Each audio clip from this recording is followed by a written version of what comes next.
Just because you were once the commander-in-chief, that doesn't mean you can now do whatever you want. From driving cars to using cell phones, these are the rules that former presidents have to follow.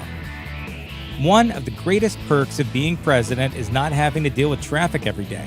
For one thing, you've got drivers who can take you anywhere you need to go, and for another, the Secret Service can block off traffic for you to ensure your security.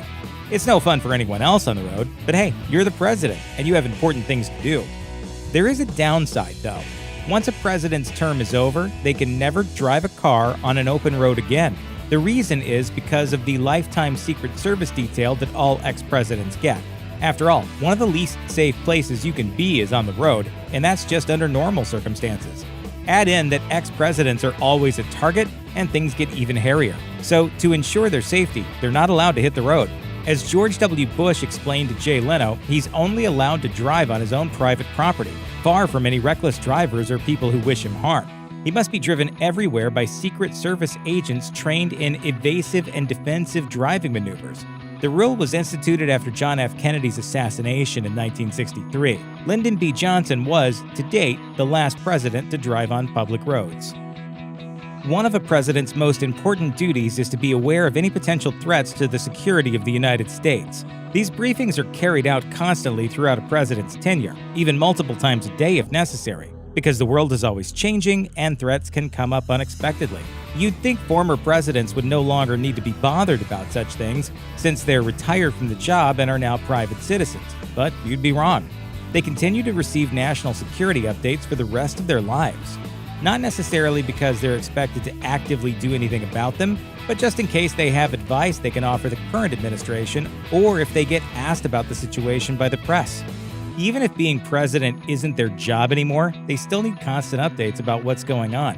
This actually became newsworthy in 2018 when President Donald Trump allegedly threatened to revoke Barack Obama's access to national security briefings. According to Newsweek, President Trump was rumored to be unaware that former presidents received the briefings and had to be informed that this was normal and nothing to be concerned about, though Trump later said these rumors were untrue. Whether or not it really happened, the story shined a light on just what kind of access ex-presidents have to day-to-day information about the country's security. Have you ever noticed that everyone who serves as president gets a library named after them when they leave office? There's a good reason for this. It's a law. The 1955 Presidential Libraries Act established that each president would oversee the creation of a library in their name.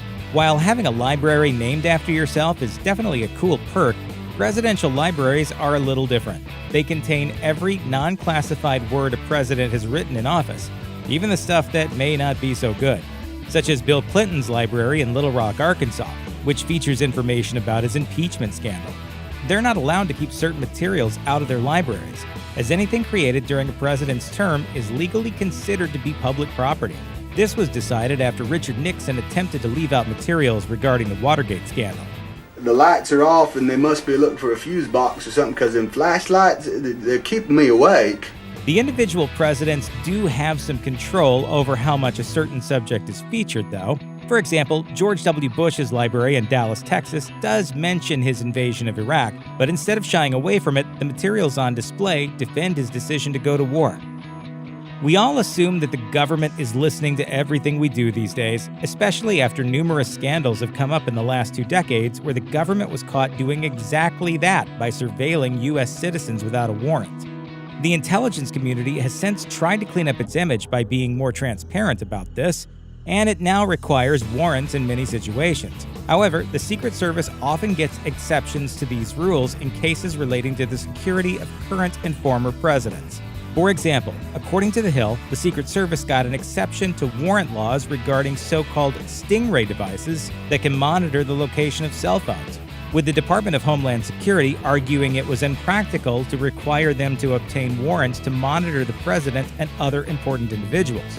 While this particular device doesn't monitor the contents of communications passed by the phones, this is just one of many techniques that law enforcement can use for surveillance. And the Secret Service has pretty sweeping jurisdiction over keeping former presidents safe, whether that's from threatening phone calls, suspicious tweets, or anything in between. Routinely monitoring a president or former president's communications is an invasive but necessary activity the Secret Service has to undertake to ensure the security of those they are sworn to protect.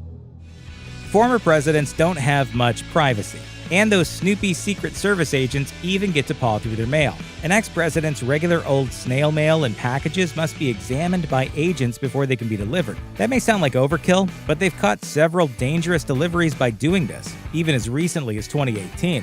According to Bloomberg Law, the Secret Service successfully identified explosives en route to former presidents Bill Clinton and Barack Obama, among other VIP targets.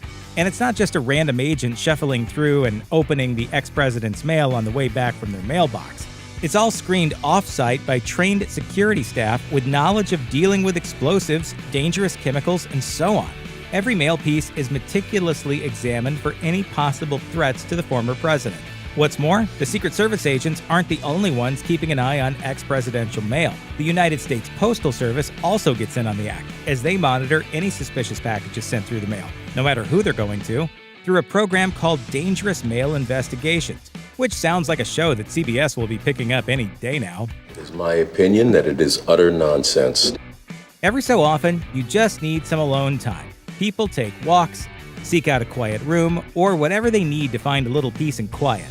If this is you, becoming president might be a bad idea because you're literally never alone, and that continues even after you've left office. Secret Service detail is a 24/7 thing. And former Secret Service agent Jonathan Wackrow described presidential protection to NBC News as, quote, the most intrusive thing that anyone could ever experience.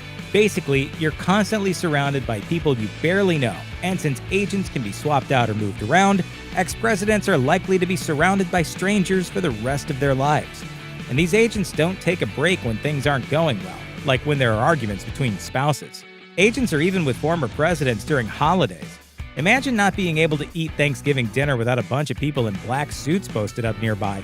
This actually happened to Donald Trump when he was president-elect.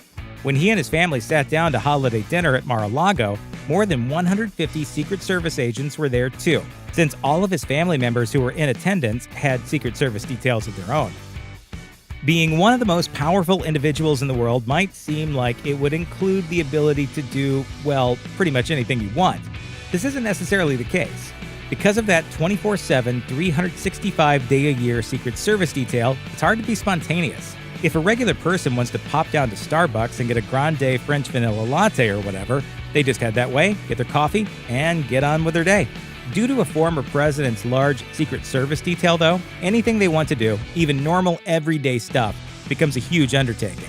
Think of something you like to do every day, like taking a walk or going out for dinner.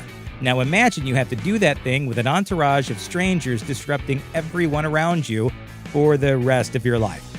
For example, President Barack Obama made a Starbucks run while he was still in office, and it ended up with the Secret Service blocking off much of the street and moving pedestrians away from the president. The president even asked the Secret Service to give him a little space, just a small indicator of how frustrating constant security must be. Speaking of President Obama, he was a pretty notorious fan of playing games of pickup basketball, something he spent a lot of time doing while in private life and as a senator. Once he became president, though, the Secret Service told him that they needed 4 hours' notice before such a game, which President Obama wasn't terribly happy about, according to NBC News. So, what's a former president to do if they get sick of all these rules and stipulations they have to follow? Why even be president if you don't get to spend your retirement years doing whatever you feel like, right? Well, there is a way they can get out of having to deal with all this and go back to how things were before they took office, by declining the Secret Service detail. As it turns out, this is an actual option. The Secret Service only protects those who accept the protection. If a former president or anyone else with security detail waives those protections, they're free to accept responsibility for their own safety and security, or maybe hire their own private security that might be willing to let them do more things without restrictions.